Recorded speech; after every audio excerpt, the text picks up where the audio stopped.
ja avavile on kõlanud, Saku Sporting ja Tallinna Kalev alustavad siit. Kui me vaatame naiskondade jaoks, siis teine omavaheline mäng see nüüd siin, kui Rannast oli lähedal uuesti löögile pääsemised. Treiberg ja võrk sahiseb siin 10. minutil. Emma Treiberg viib Saku Sportingu 1-0 juhtima ja lööb enda selle hooaja 4. naiste meistriliiga värava.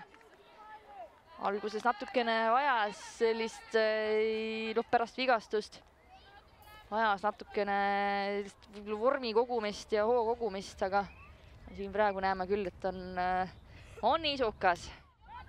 Korraks justkui oli hea olukord, aga siit juba vastab Kalev 11. minutil. Ei tea, kas isegi läks minutit selleks. Ja Maria Orav, no kes muu tõesti? No eks me saame siin mängu täna, mis muud ja meil selle vastu absoluutselt mitte midagi ei ole. Aga jah, mõlemal naiskonnal selline segadus nüüd, et justkui väravaid, aga ollakse põhimõtteliselt sellises algpunktis. Ja Saku ei ole olnud midagi sellist, et põhiline duell on nüüd keskväljal.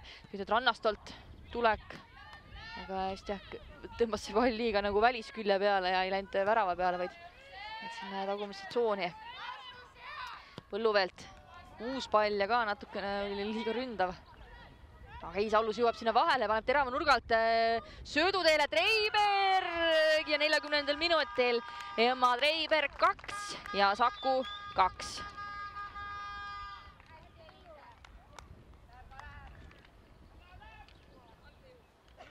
Ja justkui, ma ei teagi, kes ei kusagilt, aga natukene sai siin võib-olla kirutud mingisuguseid Saku palle sinna kasti või siis tsenderdusi, mis ei jõudnudki võib-olla kasti. Ja siis jah, Saulus ja Treiberg. 2 ikkagi sellist Saku võib-olla staarmängijat võime ikka öelda. Või mis see siis on? Kui siin natukene hea kolleeg aitas näppu peale panna neile väravatele, et siis peaks Kalev kohe vastama. Vaatame siit! Oi! No meil on siis selline jalgpallimäng täna Žanna Smirnova.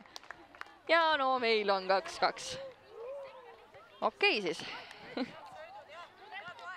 Et hea kolleeg loodan jälle vaatab need sekundid üle ja okei.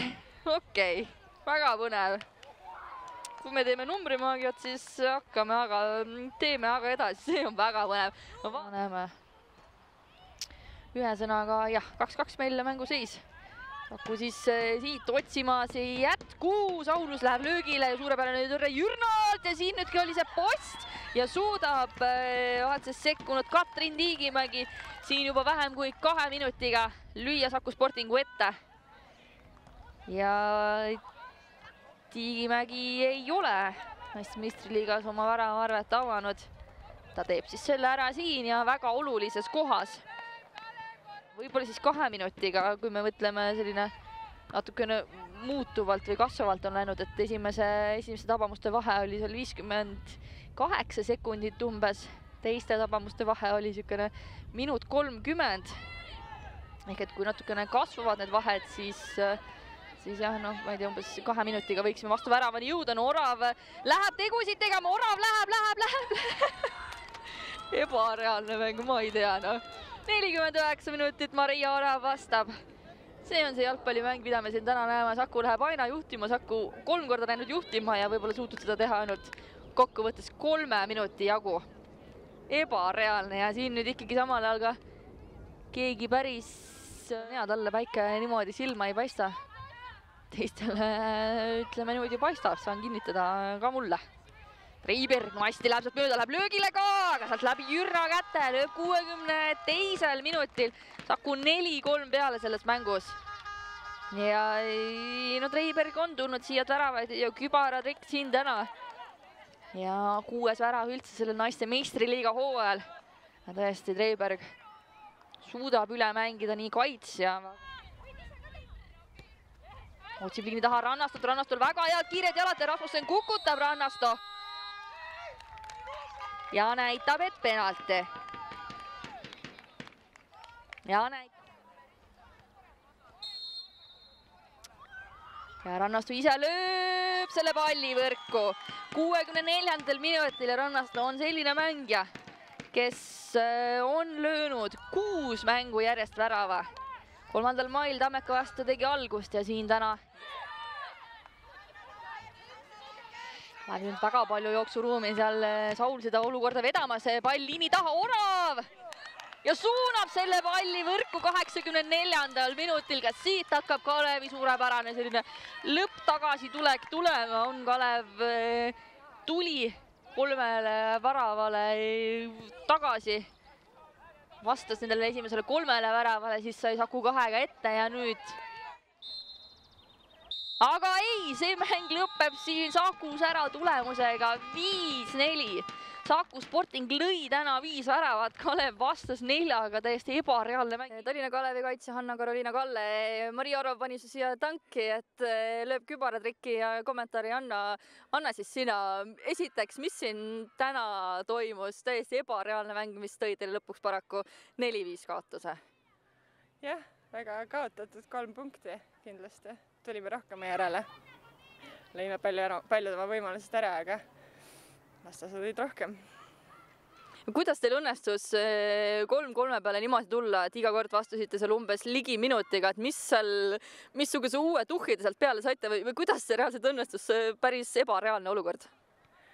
Ma ei tea, see on meil mingi selle hooaja needus, et me peame kõigepealt kaotusseisu jääma ja siis me hakkame ise ka mängima. Peame kuidagi sellest lahti saama, ega see nüüd liiga hea asi just ei ole.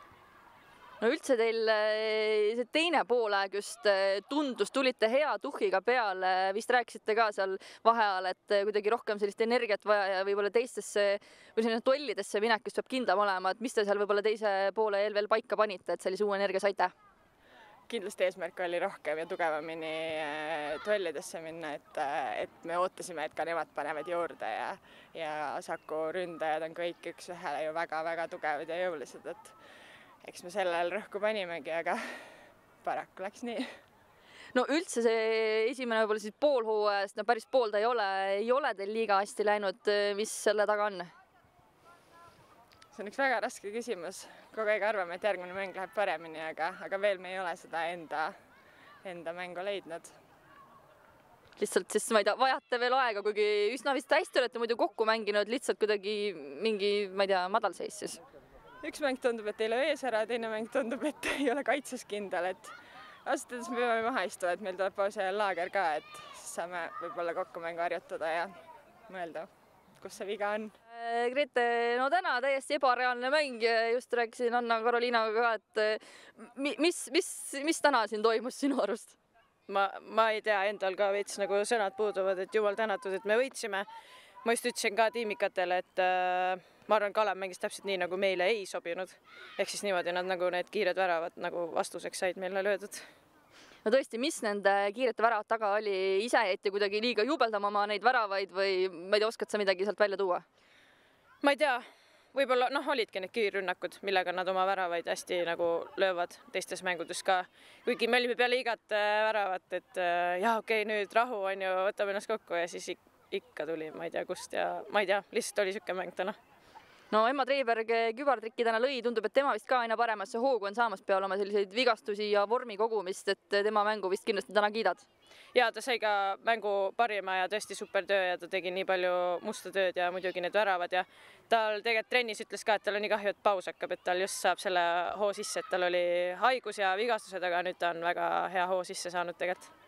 No tänane mäng tulemuse mõttes, selles mõttes punktide mõttes 3 punkti teile, kui palju, ma ei tea, see kuidagi morjendab, et lasite 4 väravat vastu lüüa või üldse selline skoor kui selline 5-4, et kas see kuidagi morjendab ka või pole tähtis?